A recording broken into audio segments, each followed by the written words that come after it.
So once a year, you dust off the EA app and boot up The Sims 4. You make a sim, put them in the daisy hovel like you always do, and play the game for a few hours before thinking, wait a minute, this is kind of boring. So then you download one of the new expansion packs, hoping to find something fun to do. You jump into a new world, pick a lot, start playing for a little, and then a few hours later you realize, this is kind of boring too. What's going on here? Have you simply had enough of The Sims for one lifetime? Or has EA altered the gameplay formula of this series in such a way that makes this once great game a boring slog? Here's a hint. It's all EA's fault. What once was a novel concept with an intriguing gameplay loop has now morphed into a many-headed monster with no purpose. Despite years of development, beautiful graphics, and over $1,000 of DLC available, The Sims 4 seems far more soulless and empty than the same game made over 20 years ago. To figure out the answer to why this game doesn't work, let's go back to the start and see how this series abandoned its core gameplay loop in exchange for a heap of unwanted features that actually make it less fun to play. So let's go back to the first Sims game. No further back than that, even further. I don't even know what that is. There we go. The Sims 1. So here's a question for all you longtime simmers such as myself. What is the goal of this game? When The Sims was unleashed upon the world in 2000, it marked a significant departure from the popular games of the time. There was no violence or gore, there was no intriguing story, and most importantly, there was really no goal. The game defined itself as a digital dollhouse, where, like any child playing with a real dollhouse, you were in control of the stories you wanted to tell. Now, the core gameplay loop was pretty simple. You created a sim, put them in a house, and then drowned them in a pool.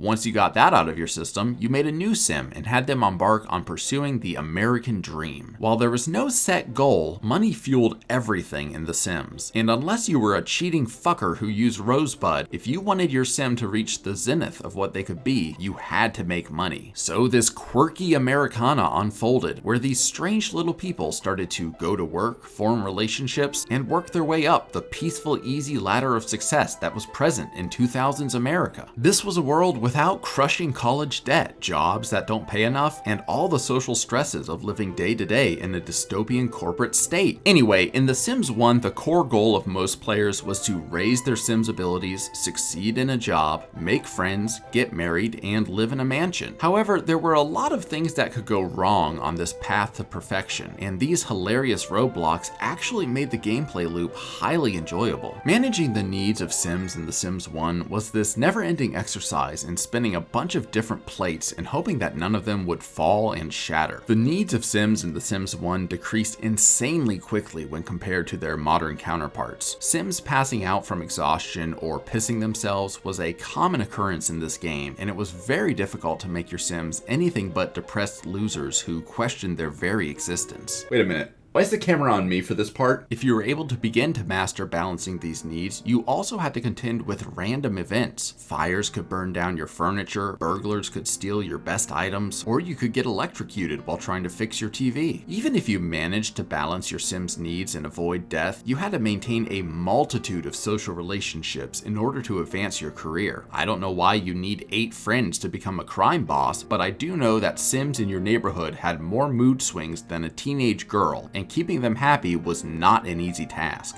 All of this is to say that the game threw a significant number of obstacles in your way, and many of them were outside of your control. The plans you laid were easily disturbed, often in hilarious ways. While it could be really frustrating to balance all your Sims' needs and avoid disaster, this challenge is what ended up making the game fun. While there are more ways to die than ever in newer Sims games, there's really not a lot standing in your way. Avoiding death while becoming independently wealthy and popular is actually quite easy. In The Sims 3, you could buy a bunch of lots in commercial venues and make revenue from them by doing nothing. In The Sims 4, you can form clubs to easily get social relationships maxed out, or become a landlord and live off the sweat, blood, and tears of other Sims. Hey, I guess this game is kind of like life in 2024. My point is, the easier you make it to achieve wealth and prestige, the less interesting the game becomes. When you play The Sims 4, your success is kind of a foregone conclusion. The game lays out so so many options and paths that are all equally viable that no matter what you choose to do, you'll end up making a sim that will become cool and prosperous every single time. Also, The Sims used to be pretty simple. I mean, the core idea is a digital dollhouse, right? With that in mind, let's see what you can do with some of the DLC in The Sims 4. With Mommy's credit card, you can unlock the ability to turn your Sims into vampires, turn your Sims into mermaids, turn your Sims into aliens, form clubs, own a horse ranch, have cats and dogs, go to high school, go to college, snowboard and do stereotypical Asian things, become famous, and live on an island. Some of that may sound great, but it kind of detracts from the core gameplay and doesn't really add anything substantial to the gameplay loop. The way you play the game is still completely the same, and when you buy a bunch of DLC, you actually have less fun because you are bombarded with all these features. You ever look at all the things you can do on your Sims phone in The Sims 4? There's so much crap on here that most of the player base probably doesn't do anything with it. EA seems to think that the more shit they add on this broken foundation, the more fun it will be. But with a core gameplay loop that is ridiculously easy and uninteresting, that just isn't true. It'll always be boring if it isn't built on a dynamic and challenging gameplay loop. Like, have you ever gone to a fancy restaurant and it has all this shit you've never heard of? You got fish eggs, sheep eye, fruit bat soup, and kazoo marzu, but all you really need is a good cheeseburger to be happy. Sure, you could have all that other stuff, but if it all gives you violent diarrhea, why not just go with a cheeseburger? That's what The Sims 1 and most of its subsequent expansions were. It was just a good cheeseburger. Hey, get out of here making magic. I said most expansions. I don't want that Harry Potter bullshit. The Sims 1 and The Sims 2 to a large extent were both simple, but they were highly engaging. The core gameplay loop of experiencing stories with your Sims had enough options to entice you, but also enough roadblocks to force you to think creatively. Uh-oh, your Sim got robbed and they only have 75 simoleons left. Do you order pizza so they can survive until dawn, or do you get a toilet so they won't piss themselves before work? Or do you just throw them in the pool and start over? All the options are yours. Video games are really all about getting from point A to point B, with various roadblocks being thrown in your way. When you have a goal in mind, a good game presents you with obstacles you have to overcome through your ingenuity and intelligence. Mario's woman got kidnapped. He has to go to the castle, but there are turtles and Goombas and all this shit in the way. It's gameplay 101. The Sims has added so much to the formula that I think they've forgotten what made it fun in the first place. Having challenges that were entertaining and difficult to overcome made the game worth playing, and by forcing the player to adapt to these challenges, they were more likely to play the game for longer to master the mechanics. It's kind of ironic when you think about the origins of The Sims. Will Wright, the creator of The Sims, was inspired to make this game after losing his home and most of his material possessions in a fire. When he embarked on the journey of rebuilding his life, he realized a game where the player manages a suburban household might just be fun. The key part of that story is that beauty blossomed from tragedy. When you have complete and total control over the lives of your Sims, and there aren't any significant roadblocks that can slow you down, it's just boring. Everything is predictable, and setbacks are minor. Hey, has anyone watching this ever played RimWorld? RimWorld is kind of like The Sims if it involved heinous war crimes. The graphics may look simple, but in this game, everything is out to kill you, and no matter how sophisticated your colony of little people is, there's always danger lurking in the world that can utterly annihilate everything you have built. This can be insanely frustrating at times, but it also makes the game fun. The goals and stories that you are working on experience exciting twists that you couldn't foresee. You're constantly on your toes, and every moment is engaging. In The Sims 4, you can amass a huge amount of wealth and influence easily. Then you have a Sim sitting in a big mansion with everything under their complete control. While earlier iterations of The Sims have been more difficult, the series has always suffered during the end game. Once you're rich and powerful, you have to make up your own challenges, and most players find that the game becomes stagnant. I think that in an attempt to please everyone, EA has eroded the foundations of what made this game special in the first place. I think ultimately The Sims isn't fun anymore because the experience carefully guides you down a set path where success is easy to attain. So how does EA fix this? Well, since all they care about is money, and World of Warcraft just released a hardcore mode and made a bunch of money, EA should follow suit and make The Sims 4 Hardcore Mode DLC. For just $19.99, kind, you can transform your bland, easy Sims experience into something that is challenging and interesting. Some of the features of this pack include more ways than ever to lose your money. Have your Sims invest in crypto and lose their house because Dogecoin didn't take off, or have their job pull an Enron and everyone gets laid off randomly. Disasters galore! Right when you get a big promotion, watch as everything in your house suddenly starts to break. You wanted to use that money for a new PC? Fuck you, it's time for a new water heater. End-game content. So you've climbed to the top of your career and have a huge mansion, but guess what? Your Sim just made sexual advances on a new young intern at work, and now you have to settle a lawsuit. Enjoy losing everything because you couldn't keep it in your pants. In all seriousness, I think The Sims needs to look at what inspired it in the first place and realize that difficulty is not a bad thing. By taking away some freedom from the player and making the world of The Sims a bit more volatile, the stories that are told in this game and the core gameplay loop will become way better. Hey, before I go, if you liked the video, go ahead and give me a like, and if you're not subscribed, I'd really appreciate it if you subscribe.